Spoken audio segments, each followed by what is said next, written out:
Some people say that love is blind, and love makes people do very foolish things indeed. But I think in most cases, the foolishness comes from infatuation rather than true love.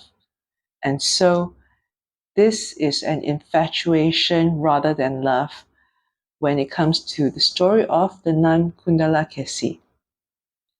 This story covers 2 verses, so let us look at the verses first. Though 100 verses chant composed of meaningless lines, better the single Dhamma-line one hears than comes to calm. Though 1,000 times 1,000 in battle may conquer, yet one should conquer just oneself. One is the greatest conqueror. All right. So, who was this Kundalakesi? She was a very beautiful 16-year-old damsel. I will just say damsel because calling her a woman, she's a bit young. Calling her a girl during those times, in the time of the Buddha, this was very into a marriageable age. So this young lady, who was a very beautiful daughter of a rather rich man, was the apple of her father and mother's eye. She was kept very nicely in a 7-storied apartment. She had a unit to herself at the topmost floor with a servant dedicated to attend to her. So she was having a very privileged life and very, very much loved by her mother and father. So one day while she was residing in her top floor apartment, there was a robber that was caught in the city, and he was bounded and brought through the city streets to prison where he was to be kept and punished. So as he was being brought through the city, from her topmost apartment, she heard some commotion, and she went to the window to look out and see what was going on. Then she saw this robber being led through the streets, and he was to her a very attractive and handsome person. Okay, no account for taste. I do not know how he was, to look at, but she fell for him very hard on the spot, and so she refused to do anything, and she was determined to marry him. Love at first sight and wanting to marry straight away. This is typical of Disney princesses and any of those olden time stories or fables. But he's a robber. That should say something about his character, right? It's not like he's a prince looking for a princess to marry, but no account for taste. And as I said, no account for infatuation either. So she refused to do all sorts of things, probably refused to eat or sleep, and then just demanded that she wanted to marry this person. Her father and mother were at their wits' end. They didn't know what to do. So indulgent were they that the father actually paid some money to the king's guards, um, corruption, bribery money, to have the fellow released from prison. So he was released, he was free, and he was given to marry this young, pretty woman. So suddenly, this robber, freed from prison, crimes all wiped out, and given a beautiful, rich lady to marry. And she loved him so much. She attended to him, day and night. She would prepare all his meals with her own hand, not other servants. She would prepare his meal. She would attend to him as a newlywed, hand and foot. So you would think that this man would be grateful. would thank his lucky stars. Suddenly, gone from a criminal's life to a very pampered life, pampered by a rich woman. Beautiful at that. Not your rich but ugly kind of person. So he was not, unfortunately, he was not grateful. And he actually was thinking how to get himself out of this quote unquote mess. He wanted to return to his days of freedom, roaming around, doing whatever he liked, and being with whoever he liked.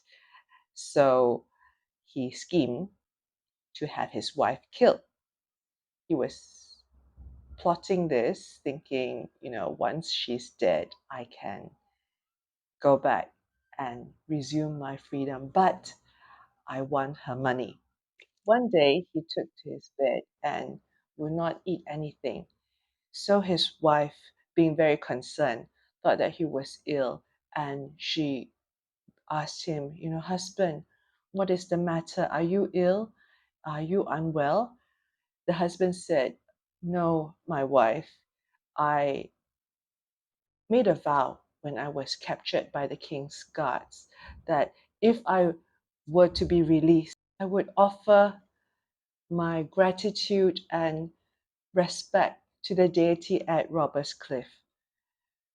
It is through this good fortune that I was able to regain my freedom, be released from prison, and have you, my dear, as my wife. The wife thought, this is not a problem. We can go to Robber's Cliff. I will get the offerings you require ready. So she summoned all her servants and got all the necessary things to do a proper offering to a deity as befitting the occasion. And when she had everything prepared, including all the travel arrangements, the husband told her to don her most costly clothes and adorn herself with all the expensive jewels that she had. And he told her to leave the others behind. The two of them will travel alone, just the two of them. And when they arrived at the destination, he said to her, wife, I have no need for the offerings. I have lured you here on false pretenses. She was shocked. She said, why did you bring me here, husband? And he said, to kill you and to take your jewels. She was almost beyond words. She said, both myself and all my possessions are yours, including these jewels. Why would you kill me? He was very determined. He said, I will kill you. So his intention was to just be free of her and be a single, albeit rich person. Although very sad and shocked, she had the presence of mind to make a request. She said, husband, since you have made up your mind and this is your decision, uh, since we are husband and wife, can you let me pay my obeisance to you one last time before you send me to my death and we shall never see each other again? So the husband was all right with it. He said, okay, get it over and done with. They walked until the edge of Robber's Cliff, and he stood there, and she walked around him 3 times in a clockwise manner. So keeping him on her right hand side, she walked. After finishing 3 circles, she embraced him from the front, and then she embraced him from the back. And while she was standing behind him, she put one hand on his shoulder and one hand on his lower back, and she shoved, crashed down the cliff and died. Dramatic drama. This is what you would say, hell hath no fury like a woman scorned. But after this, she just left the cliff and walked down. And on the way, she passed by a hermitage of nuns. And she asked the nuns to be allowed into the sisterhood. And she became a nun and studied whatever they practiced over there. So after some time, she had gained proficiency in the 1,000 articles of faith that they were teaching. And they told her, "Sister, you have gained full proficiency. You may go forth and seek answers to your questions." And they gave her a staff of rose apple branch. She wandered town to town, city to city. Whenever she reached a city gate, she would put her rose apple branch into the soil and issue her challenge. "Let him that can match question and answer with me trample this rose apple branch beneath his feet." And so saying, she would enter the city, and nobody dared to do it. Several people tried, but never can they outwit her. Whenever the rose apple branch withered, she would just procure a new one and carry on as she did before, issuing challenge after challenge. Yet nobody was able to outwit her and trample that rose apple branch. One day, she arrived at a certain city, and as usual, she issued her challenge. This particular day, there was a monk called Sariputta. Sariputta, if you know stories from the Buddha's time, was one of the chief disciples of Buddha. He saw that there were a number of young boys around the rose apple branch. So he told one of the young boys to go and trample that rose apple branch. So the boy did. And when this lady saw this, she approached Sariputta and said, "Venerable, you have broken the rose apple branch. So are you willing to match question to answer with me?" And he said yes. And so began a whole series of questioning and answering. She asked various questions, and Sariputta was able to answer very adequately. Then Sariputta asked her one question: "What is one?" And she said, "I should be able to answer this, but I am not."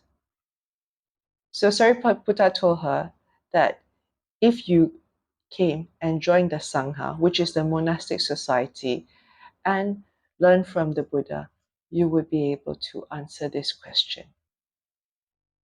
So this lady was so intrigued, and she suddenly realized that she had met someone of higher knowledge than her.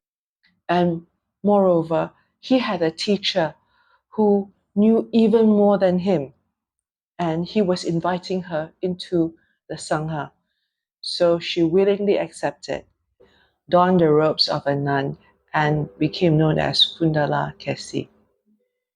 She learned all the necessary Buddha Dhamma and practiced under the Buddha, and very soon she became an Arahat, meaning an enlightened person.